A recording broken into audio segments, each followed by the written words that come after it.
Welcome to the Golf Fitness Bomb Squad podcast with Chris Finn, a production of P4S Golf.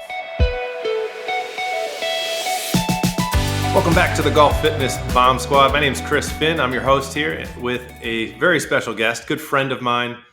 He has actually given me probably my favorite nickname I've ever been given in my life, Mr. Fantastic, Mr. Bombastic. The man that I have to give full credit to, Michael Breed, is here with us today. Amazing friend, amazing instructor. Michael, welcome to the show. Are you kidding? Anytime, one of the things that I appreciate the friendship, but anytime you ask me to do something, I'm going to say yes, because every time I have asked you to do something, you have said yes. So it's a full buyback, big boy, and I'm all in. Yeah, my wife definitely says I need to learn the meaning of no, but I'm still learning. Maybe we'll get it at some point. I don't even want to spell it. Don't even worry about it. Keep saying yes. Yeah. So Michael, I think one of the things that I'm so excited to have you on the show for today is a lot of our listeners, a lot of our guests, obviously we talk about the physical side of things. And for me, I think some of the most interesting feedback we get from golfers, from our listeners, is the connection to the actual golf swing, right? I mean, we've talked about it a lot where there aren't a lot of golfers out there that are gym rats, right? There aren't many just gym nuts who play golf. It's golfers who go to the gym in order to help themselves play better golf. And I know a lot of the conversations we've had over the years have been about the physical limitations that we see, in golfers, how that impacts, and I think one of the things that I wanted to ask with your experience, I mean, PJ Teacher of the Year, I mean, you have been to the highest of high. You've worked with more golfers than I've probably ever seen in my life. Before I want to start with this conversation, we can go wherever we go, but where have you seen some of the biggest limitations in golfers in terms of somebody who comes into you, they say, "Hey, Michael, I want to get to scratch," or whatever their goal is, and you see physically, athletically, you feel like they could get there, but physically they're running into a massive roadblock with their body. Are there trends of things that you tend to see? Are there commonalities that you tend to see? When you get somebody that comes in and you look at them and you look at their athletic history, Division I player, whatever it may be, and then you look at them swing a golf club and you're kind of left scratching your head being like, oh my God, physically, how are we going to get them there? What do you do in those situations? Are there commonalities? How do we, as golfers listening, can we potentially glean maybe there's hope for us? Yeah, I you know what, Finney, it's a really interesting question because I think there's a lot of what we call limiters, right? And clearly you're in the space of dealing with people that have identified limiters. And one of the things that I really love and respect about what you do is you give people a chance to figure out what the limiters are and bring to mind to them that there is a limiter, right? And I think that's most people don't understand the limiters. I not long ago had a conversation about, is the game of golf too easy? We've seen the USGA going, well, the golf ball goes too far. We need to roll it back because it's getting too easy. And I get into this conversation with somebody and ask them to tell me what's easy about the game of golf. And the answer is nothing. There's nothing easy about the game of golf. Now, what's difficult about the game of golf? I mean, I have a list literally right next to me. I have a list of the things that make the game difficult. And obviously one of those things is our bodies are trying to play them at a time when our bodies are not what our bodies used to be. We typically play the game of golf, and the game's gotten cooler over time. So we are getting younger players into the sport, and we are getting better athletes into the sport. But the truth of the matter is that you really find the time to be able to play the most amount of golf when you have gotten towards the end of your career. And I'm going to just say 45 to 50 and then north. That's when you really start playing the most amount of golf. And that's when your body is really starting to need a little bit more attention. Before the age of 30, you can kind of get away with not really stretching, or, you can kind of mask some things. And particularly as a better athlete, you can get away with it. But when you start getting 45 to 50 and north of that is when you really need to start putting in your time in getting your body in the right shape. So I think to me that's a big limiter. I think the one of the other limiters that I think people struggle with is they don't have their coach with them, which is one of the things that I think you've done a brilliant job of, letting people identify their limiter without a coach there. Here, do this online evaluation, and then we'll see where you sit. Right. And nobody can move their hip worth a damn. And we run into some problems, right? But, oh, yeah, my back does hurt. Yeah. My arm hurts. That's related. I mean, right? So in the game, we can't really see what we're doing with the golf club. And we really don't understand because we don't know what's going on with the club face. Like you throw a ball and you can feel where your hand is. Right. You hit a golf club, you have no idea where your hand is, right? I mean, you just don't. And so the point is that there are limiters in the game. And I think one of the other limiters is the concepts. People don't understand the concept of a golf swing. They all think path's more important than face. And we all know face is more important than path. Now, there are times where they're related, but face is always the dominant thing. And I think that there are some limiters, no question. And I think one of the fun parts is when you get somebody that really doesn't have the limiters. They're a great athlete with a body in great shape, and they're open-minded. And I happen to have a guy who I'm working with now who is a very, very good athlete. He's got enough time to be able to do what he wants to do. He's in great shape. And we've literally worked. Now it's remote too, which is fun. That's fun. Yeah. He's in Florida and I'm in Connecticut. And we just a moment ago, literally like 30, 40 minutes ago, we did a lesson and started to understand pivots and how to let his body do what his body needs to do in order for him to get side bend and forward bend and side bend in his swing. He doesn't even know about it. And he's an elite. I mean, he's a really, really good athlete. And so this is a fun one because I really don't have limiters. Right. I don't have to worry about him, with what his body can or can't do. I don't have to worry about his athletic ability. I don't have to worry about the concepts. And so now, he's out there, he's working on his game and doing just what I want him to do, which is the other hard part of the limiter. And this is, and I touched on it about the coach, but really what it is that there are distractors in the limiters. And the distractors are the guy who's standing next to you or the individual sitting in the cart next to you who has an opinion on why you're not hitting the ball where you want to hit it. And oh, by the way, you're open-minded to their opinion, even though they're a 14 handicap, they're a dentist, they have no idea about a golf swing, and they haven't had a lesson themselves in who knows how long. That's my favorite. The guy in front of you hooks it in the woods, and then they're giving you swing advice. That's like the coach in the gym. And then what you do is when it doesn't work, with a cheeseburger, giving you fitness advice, right?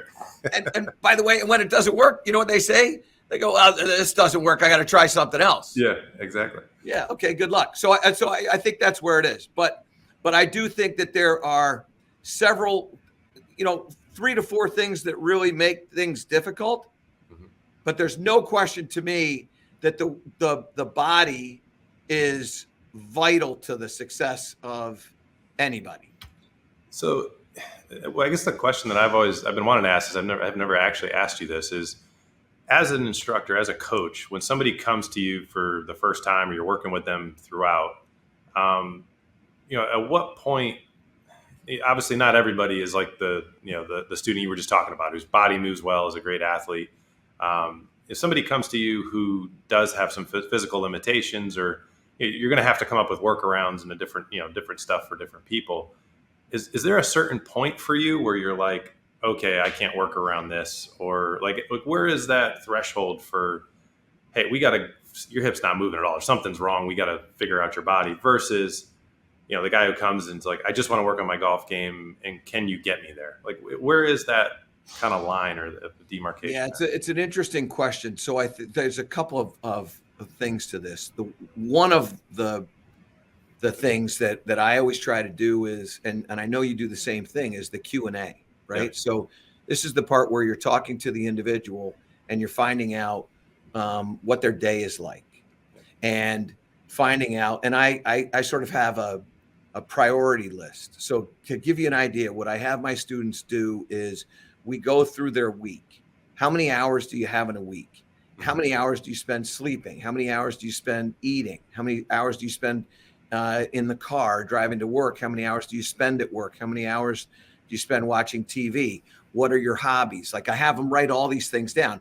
And we end up with an opportunity. And the opportunity is they have 8 available hours in their week, and they are trying to put 4 hours of practice into the 8 hours of availability. Mm-hmm. And what everybody thinks is they don't have the time to be able to do something. And what I always believe is they don't have time organized. Correct. And they have their hobby, but they tell me golf is number 1, but in their allocation to time, it's number 5. Right. Because they love to read and they are fascinated with airplanes and they want to take learn how to fly lessons and all these other, whatever it is. Yep. But they tell me that this is number 1, but they don't show me that it's number 1. They show me that it's number 5. And so just trying to get them to understand the reallocation of time is a really important part of it. And I'm sure you do the same thing with getting people to get past I don't have time to do this. Yes, you do. And it's a wonderful exercise to just have them go through, like, what are you doing with the hours that you have in a given day or week? Mm-hmm. It's very powerful. But I'll go back to the question that you asked first, and that is, do I ever say to somebody they can't do something? And the answer is, I don't believe in physical or mental limitations. Mm-hmm. I believe that there are things that are limiters, but they can all be corrected. Mm-hmm. And one of the things that can be a limiter, believe it or not, is the mind's ability to allow for the excuse. So I remember having a conversation, and I've had this conversation many, many times with a lot of different people, but with a very elite player, female player, who finished her LPGA Tour career. And she reached out to me and said, I just need a new thought. I need new eyes. Can you help? And I said, sure. And I said, okay, send me your video and then we'll talk. And I look at the swing, and I can see that in the swing, there's a physical limitation. And I don't know if the physical limitation is it's a body that can't perform because it hasn't been conditioned to perform, or if it's a body that can't perform because of some injury or accident. Right. And so I ask her, and she says, yeah, you know what? I have a bad back, and I've had a bad back for about 15 years. And I got into this accident and blah, blah, blah. And I go to this physical therapist, and they tell me this is the best my back is going to be. And I said to her, and in my mind, I'm thinking, okay, I have more of a mental limitation than I have a physical limitation, because Mm-hmm. she has an excuse. Right. And the excuse is my back isn't going to let me perform at a high level. Yeah. So what I said to her was this. I said, do you love golf? Now, this is what I love about this mindset. What she said to me was, well, I reached out to you, didn't I? Which I love that. That's the competitor, right? Yeah, right. Yeah. So I got the competitor. Yeah. I reached out to you, didn't I? I go, great. That's what I thought. Okay, now, are you going to quit golf? And she goes, no, I'm not going to quit golf. That's why I reached out to you. Yeah. I go, okay, good. Then I don't want to hear about this excuse anymore. Yeah. Because the excuse is going to allow you to quit. And you don't want to quit, but you keep this excuse in your back pocket. So in effect, even though you're still playing, you've quit. And I don't know how long ago you quit, but you quit. Right. And she goes, I never thought about it that way. And I go, yeah. So what you got to do is you've got to take that and go, I'm done with this excuse. Like, I have a bad back. I also have a left foot and a right foot. Yeah, and exactly. I have a left eye and a right eye. And these are all the things that I have. Yeah. And what do I do with what I have? And how can I play with it? Right. And so at that point, she was immediately open-minded to it. And then we started talking about shot shapes and all that other stuff. And eventually she got to a point where she could really play and have some fun. Right. And I am convinced that the reason why she was able to do that was because she let go of the excuse. Mm-hmm. And I think that's the hurdle that we have. We all have that hurdle, whether it's found in time or it's in your body or it's whatever.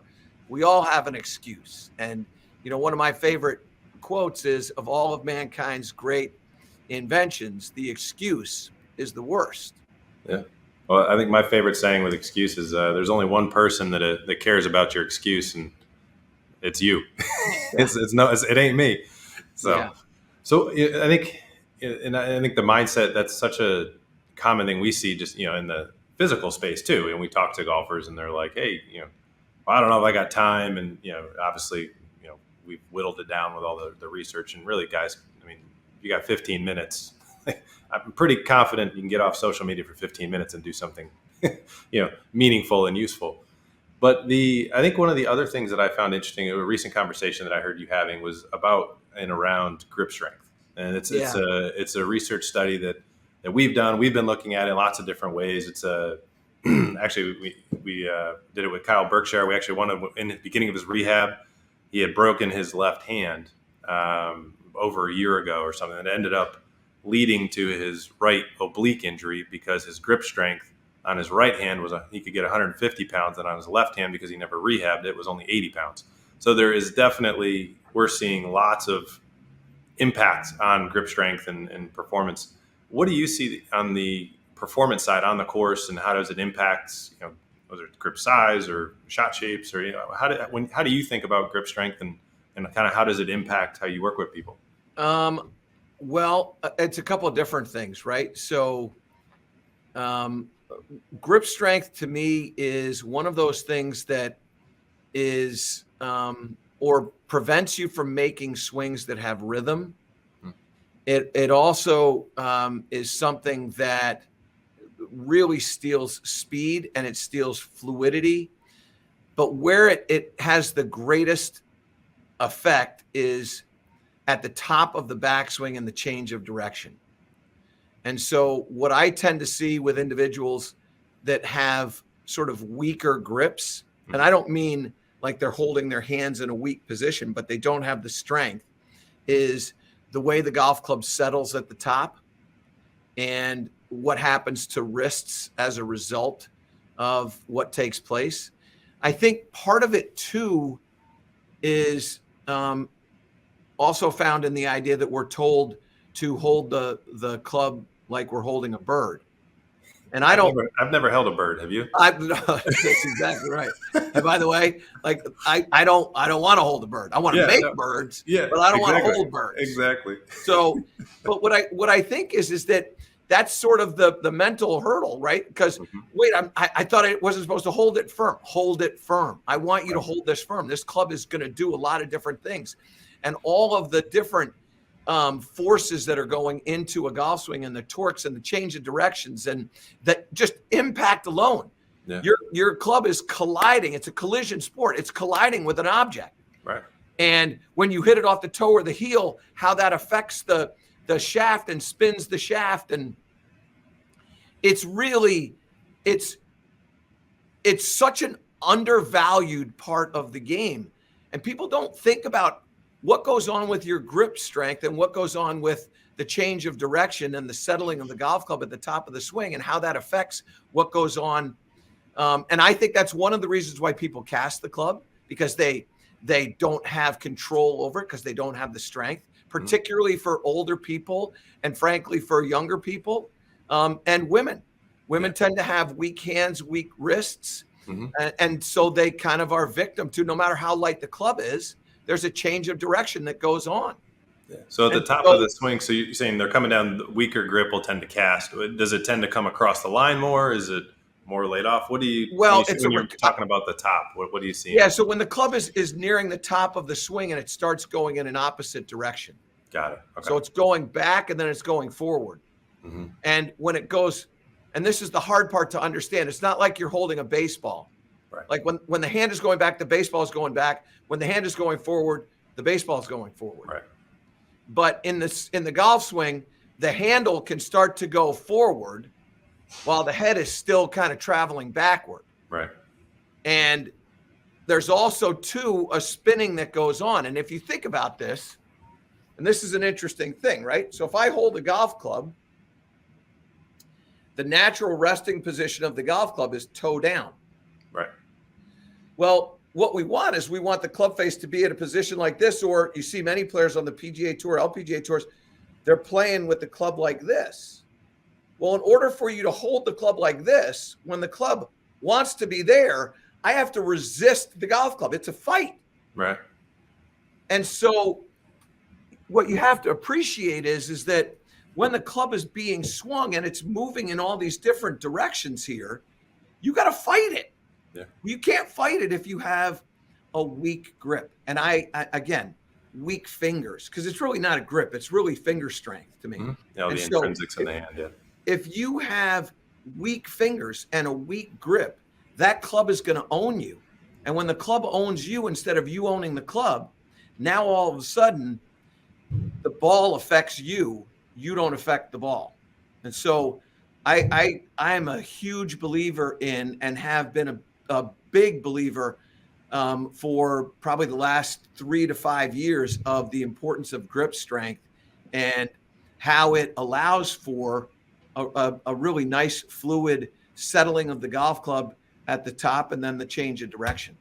Yeah, I think that's honestly, and I know we've never really talked about it. One of the cool we talk a lot about mobility in the rotary centers. I think one of the, I guess, less talked about things that we found is as golfers get older, obviously you got kids all the way to, in your 90s. And throughout that spectrum, there's different levels of strength that are required in order to, A, avoid injury, B, hit certain club head speeds in a safe manner. But then C, the other thing that we haven't talked about is we have a lot of data on kind of, face and path and ball strikes. And we also then kinematic data and sequencing. And what we see is as people's upper body strength, so it's particularly, you mentioned women, kids, boys and girls, as until they kind of hit puberty, are relatively equal when it comes to upper body strength. And then when they hit puberty, the boys get a lot stronger upper body relative to the girls. Legs are actually relatively close in terms of relative to weight. But so then from that point on, women are typically weaker on the upper body. But what we've seen is, if you relate women to their own kind of grouping and then guys to their own grouping, as they get to the certain strength markers in a bench press type movement or a chest pass with a medicine ball, as those strengths go up, in order for those strengths to go up, they have to hold heavy things like dumbbells or barbells or kettlebells. And it's interesting when they hit the certain metrics. So for instance, like upper body for a bench press, when a girl can bench press her body weight, the grip strength is actually usually to the point where it's quote unquote good enough, right? So it's kind of like everything else. There's a point of diminishing return. And so there's interesting metrics around strength and grip strength. For instance, like for somebody to lift 400 pounds in a deadlift versus 100 pounds, you obviously have to have a stronger grip to lift 400 pounds than to lift 100 pounds. So it's really interesting that there's actually we're starting to see a bit of a relationship between the strength that somebody has in order to move things with their upper body and grip strength, and then connecting that over into club control, consistency in terms of what the body's doing. We started the podcast talking about limiters and how hard golf is. And I think what we see on the physical side is when somebody passes and has 4 rotary center capabilities, when they start hitting these basic strength metrics, when you look at their kinematics, so how their hip sequence to their body to their arms, and then their kinetics, how they use the ground, all of a sudden, what looks like in the beginning somebody who doesn't pass all those, like if you had them take 10 swings literally on the grass, 10 different people, now all of a sudden they look like the same person for maybe 8 of those 10. And so there's a consistency that develops. And I think that's one of my favorite things when we talk to people that we work with, or we'll talk to a couple of like our juniors that then have made it up to the LPGA or PGA Tour. And they go, it literally takes them like 10 years, Michael. It's hilarious. And they get to the tour their first year and they're like, hey, I didn't realize that, doing a warm up the right way before I played actually means I don't have to hit as many balls on the range. And because they go out there their first year and they're banging balls for an hour and a half before every round, they get exhausted. They're taking notes. They're like, how come none of the veterans are hitting that many balls? it's like they learn to get their bodies ready, and you can do these things on the physical side that then assist so that the golf swing, which already is I think, the hardest sport in the world, to at least take away that variable of the body. So, but yeah, and let me just add on to that, because it's really interesting. I remember Brooks Koepka, last year coming out in preparation for a round of golf on a Sunday, and he showed up on the practice tee 45 minutes before his tee time, and everybody was wondering where he was, and he said, "Well, I've been working on my body for the last 2 hours. Right. I just haven't been hitting golf balls." And we don't really think about that when we think about preparing for a round of golf and warming up. We certainly think about, I got to get to the range. We don't think, well, I got to get on the bike, or I got to do my stretching, or I got to do my rotary training, whatever the seat heater and the little massager in your seat on, and then you're good to go to the first tee, right? Yeah, exactly. That's exactly right. Yeah. Do a couple of little wrist twists and things like that. Yeah. Exactly. I'm ready to go. Exactly. Cool. Well, Michael, I appreciate your time today.